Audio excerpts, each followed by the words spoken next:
De volta com o CBN Maceió para a gente conversar com o economista, professor universitário Lucas Sorgato, essa conversa que a gente tem sobre economia, e não só sobre economia, sobre como a economia pode contar a história ao momento e pode fazer previsões de como será a sua vida daqui a um pouquinho, tá lá que é uns 6 meses, a 1 ano, a 10 anos, enfim, essa conversa que a gente tem com o professor Lucas Sorgato, que a gente agradece sempre, viu, professor Lucas, por estar sempre conosco. Um bom dia. Bom dia, Elias. Bom dia, ouvintes. Bem, professor, o que está acontecendo no Brasil? A gente tem uma crise de crédito, é isso mesmo? O dinheiro não existe, o dinheiro está muito caro, ou as pessoas não querem, é demanda? O que está acontecendo com o crédito no Brasil, professor? Olha, Elias, uma situação bem interessante que a gente tem que analisar agora. O Brasil está passando por um termo que alguns analistas, economistas se utilizam de credit crunch. O que é isso? Como se fosse uma quebra de crédito, uma falta de crédito, uma ausência. Olha, o que levou a essa situação? Veja bem, Elias, vamos analisar todo um contexto dos últimos anos nas empresas. A gente tem crise 2015, 2016, recupera um pouquinho, pandemia, sai da pandemia, volta a pandemia, continua a pandemia. O que as empresas tiveram que fazer nesse período? As empresas, para sobreviver, muitas pegaram crédito, tá? Linhas governamentais boas. Apareceu um Pronamp, por exemplo, que dava 11 meses de carência e mais X tempos para pagar. Quando estava chegando perto de começar a pagar, o governo renovou essa carência. Mas chega uma hora, Elias, que a conta chega, né? O que está acontecendo é exatamente isso. Muitas empresas, no atual momento de 2023... tendo que pagar uma conta de financiamento bancário, de empréstimos feitas lá atrás, né? Isso não começou de agora, também não começou de 1, 2 anos, isso começou de mais tempo, tá? Essas empresas não estão conseguindo pagar. Vai para grandes empresas, caso da Americanas, né? 20 bilhões, que depois se transformaram em 40, que também não está conseguindo pagar. E aí outras grandes empresas estão começando a mostrar dificuldade. O sistema bancário fez o que então, Elias? Olhou e pensou, opa, está na hora da gente puxar o freio, né? Tanto para grandes empresas que a gente está vendo que não estão conseguindo pagar, só que se a grande não está pagando, vamos para a média, vamos para a pequena, vamos para o micro, vamos para as famílias. O que é que está acontecendo nisso? Então começa a ver dificuldade em um, dificuldade no outro e assim sucessivamente.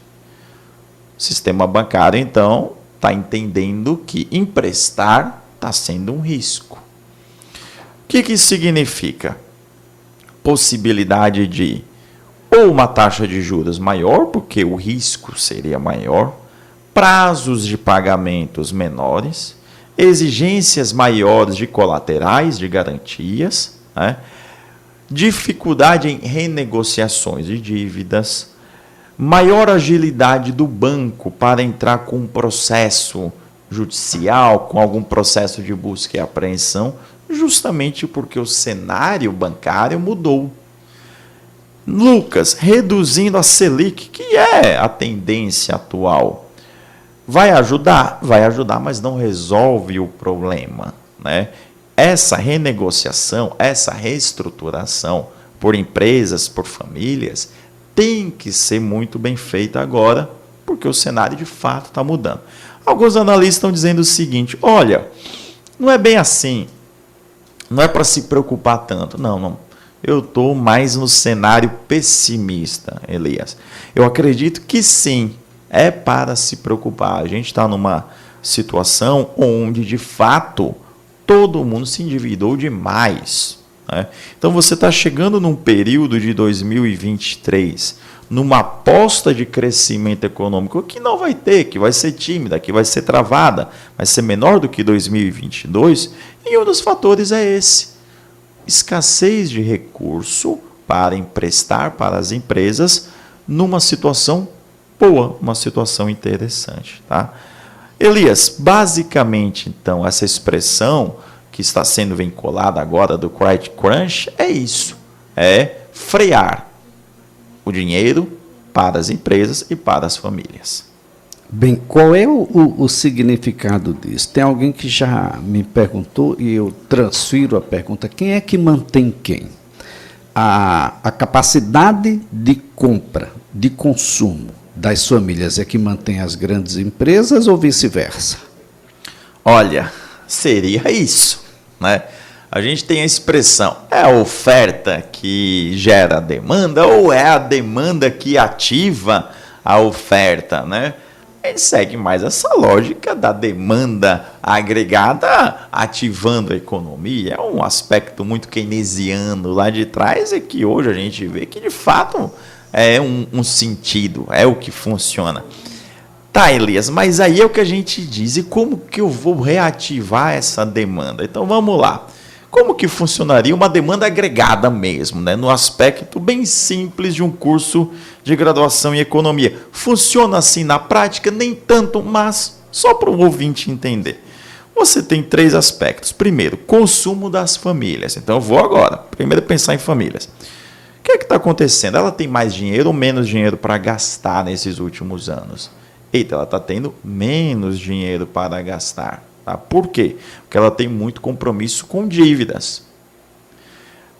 O que eu tenho que fazer aqui? Eu tenho que resolver a questão do imposto de renda, eu tenho que resolver a questão de impostos indiretos, eu tenho que aumentar o salário mínimo, eu tenho que aumentar o salário médio da população. Não é só o mínimo agora, é o médio. Auxílio Brasil ajuda nisso? Ajuda bastante, Elias. Por que o Auxílio Brasil ajuda nisso? Porque antes aquele cidadão não recebia nada ou recebia R$200, agora foi para 600.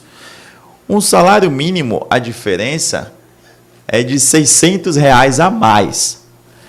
O que acontece nesse sentido? Muita gente diz: olha, eu prefiro não trabalhar para ganhar esses R$600 a mais. Então o empregador tem que fazer o quê? Ele não vai pagar mais agora 600 a mais, ele tem que valorizar, ele vai ter que pagar 1.000 a mais. 1.000 e poucos a mais, né? Isso daí eleva o salário médio, que eleva o consumo. Tudo bem. Se as estratégias estão sendo feitas nesse momento de recuperação, crise, não. Então eu tenho um fator complicador. Segundo fator que vai gerar demanda agregada: gastos do governo. E isso a gente já vem discutindo há um certo tempo, que não tem recurso, porque eu tenho aí um rombo fiscal bilionário. Então, gasto do governo talvez não aumente em relação aos últimos anos, mas se manter ou reduzir. E o terceiro fator, Elias: investimentos, que tanto do setor privado quanto do setor público se reduzem, né? O setor privado ele investe tendo guardado o seu dinheiro ou pegando emprestado. A gente acabou de abrir o programa dizendo que pegar emprestado vai ser mais difícil. E o dinheiro vai ficar mais caro, Perfeito. Provavelmente mais difícil de ser alcançado. O programa Desenrola do governo federal vai desenrolar mesmo? Porque boa parte dessas famílias, para aquele consumo que é mais básico, está enrolada. Olha, Elias, para esse consumo mais básico, para essas famílias que o programa Desenrola vai atingir, ajuda. Toda ajuda é bem-vinda, né? Mas ele consegue, de fato, movimentar muito a economia? Não. Pelos cálculos, você teria uma injeção máxima, por assim dizer, de 10 bilhões. Não é pouca coisa, Lucas, não é. Mas é irrelevante se eu penso no Brasil, se eu penso nisso é verdade. Como impulso para o desenvolvimento econômico, mas claro que vai ajudar muita gente. Isso é verdade. Aqui para o estado de Alagoas pode ser um elemento muito mais, um ingrediente muito mais intenso do que em outros, porque a gente tem uma pobreza muito grande. Aliás, alguém já me confidenciou aí de que essa multiplicação de atacarejos aqui não é por outro motivo, né? Nós temos 560 mil famílias, se a gente multiplicar por 3 aí, vai para quase 1.800.000 pessoas, que vai ter uma renda mínima de R$600, porque existe mais R$150 por cada criança abaixo dos 6 anos, e isso vai dar aí alguns bilhões no ano. Exatamente. E aí é importante, porque você ainda fez a multiplicação por 3. Mas os estudos mostram que, comumente, população com a menor renda ou com menor nível educacional também associado, em uma situação de maior vulnerabilidade, tem mais filhos.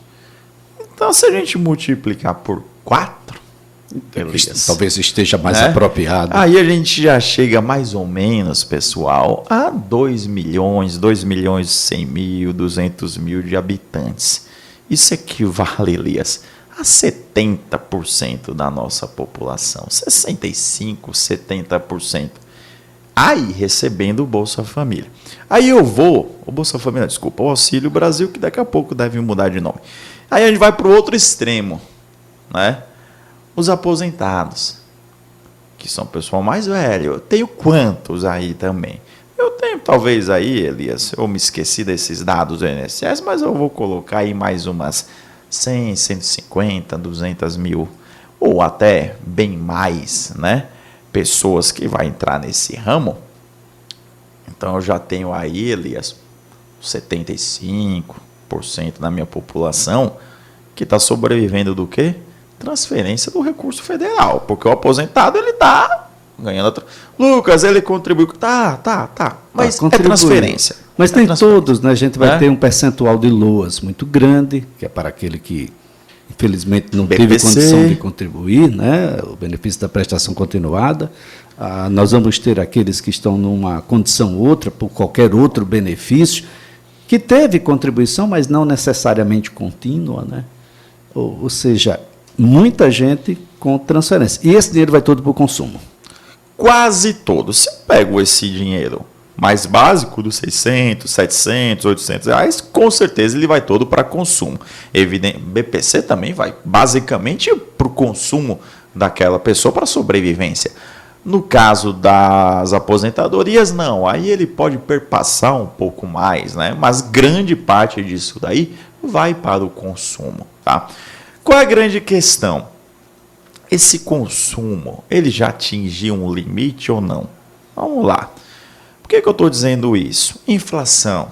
Aumentou muito preços de diversos itens, principalmente alimento.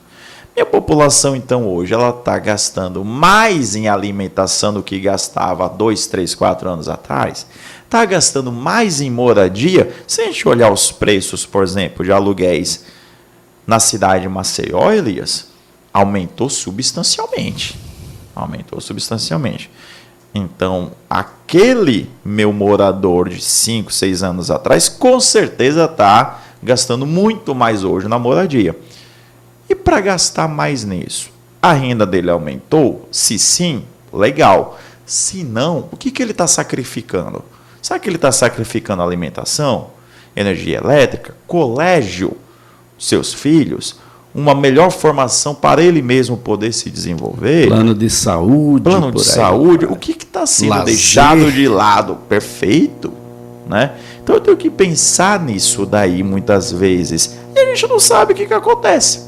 Tá? Então tem toda essa situação que a gente tem que levar em consideração, Elias. Bem, professor Lucas Sorgato, falando aqui de investimentos. A Alagoas se destacou no quesito investimentos nos últimos anos.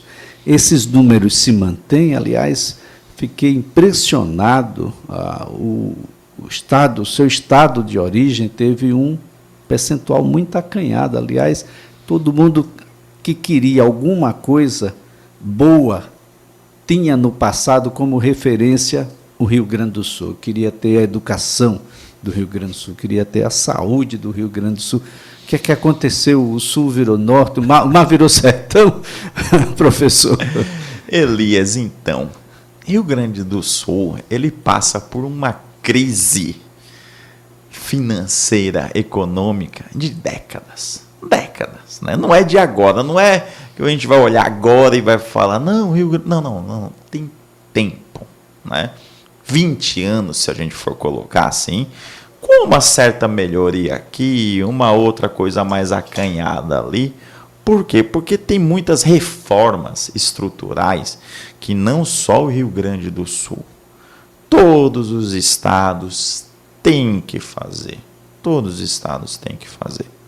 Vamos dar um exemplo do que acontecia lá no Rio Grande do Sul. Pode ser certo ou não, aí vai depender de quem está defendendo. Tá?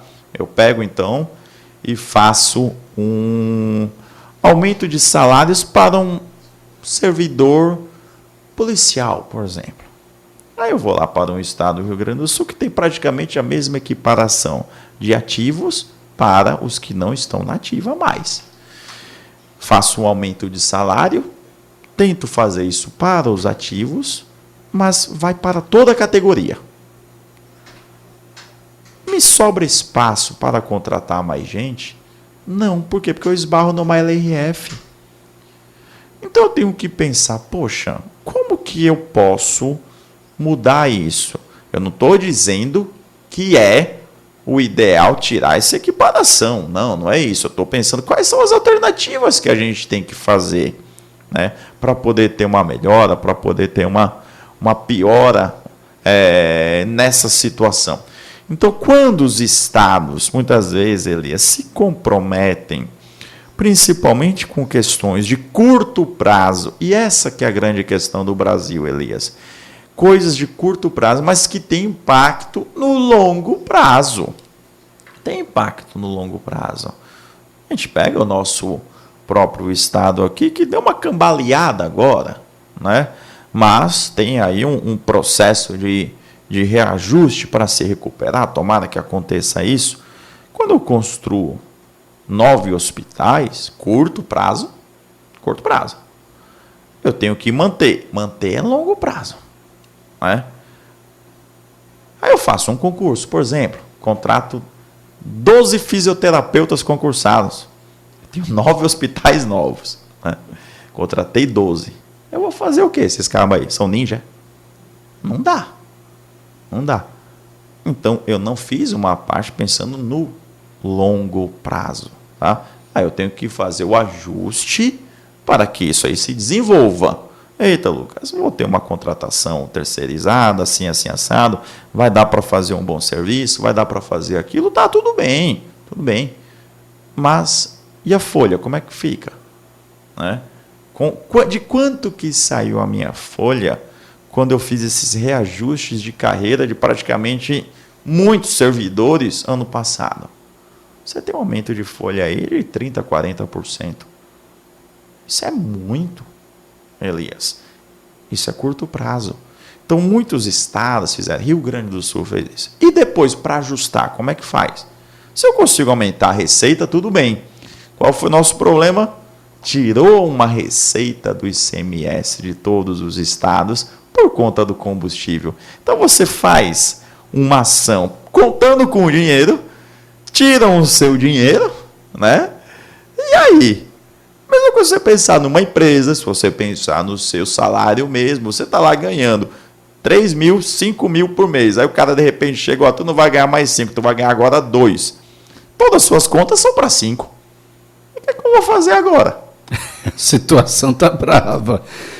Agora, professor, o que é que tem acontecido com o Brasil? As 2 regiões que mais cresceram no país não são as regiões a que a gente está acostumado. Aliás, aquela que menos cresceu é uma região que tinha uma estrutura já muito melhor, de muitas décadas atrás, a região sul.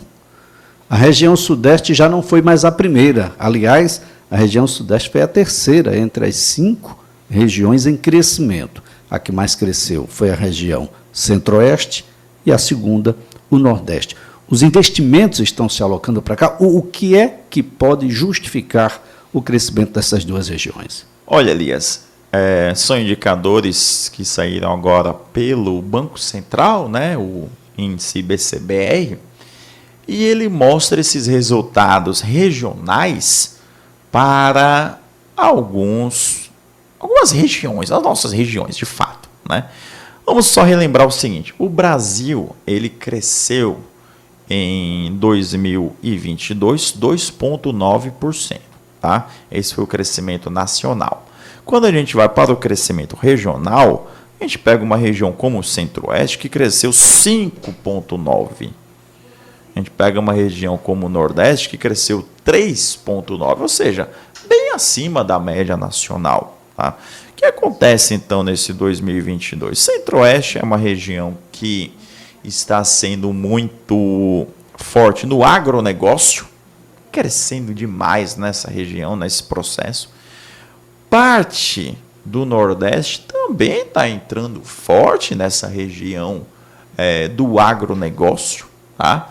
A gente pega os estados ali que são caracterizados hoje por Matopiba, né? Maranhão, Tocantins, Piauí e uma parte da Bahia, que está crescendo muito também no agronegócio, tá? E, apesar da gente ter tido um resultado da agropecuária menor no PIB de 2022, o agronegócio é muito maior do que a agropecuária, tá? E isso daí está tendo um excelente desenvolvimento. Então, isso daí está ajudando bastante essas regiões. Tem uma industrialização também mais forte no Nordeste e no Centro-Oeste. As empresas estão colocando não só novas unidades fabris para atender a demanda e a população de uma maneira mais próxima, como também grandes centros de distribuição estão sendo alocados nessas regiões, né? Então você vai ter aí a instalação aqui em Alagoas, por exemplo, do CD da Natura, né? Você tem aqui em Pernambuco o centro de distribuição da Amazon, e você também tem esse movimento nas outras regiões. Tudo isso daí gera uma boa interação entre emprego, entre renda, entre o desenvolvimento econômico local. E 2021, que é a base comparativa, também foi um ano mais complicado. Quando eu vou para 2022, faço uma injeção de recurso também público, onde o Nordeste e o Centro-Oeste percentualmente têm muito mais pessoas necessitadas do que o Sul e o Sudeste. Essa injeção de recurso, então, é muito mais importante para essas regiões, que faz o consumo ser maior nelas também, né? Então, associando esses pequenos fatores, você tem aí, de fato, um cenário que foi mais interessante para essas regiões, o que explica um pouco desse desenvolvimento do crescimento econômico acontecendo nessas regiões.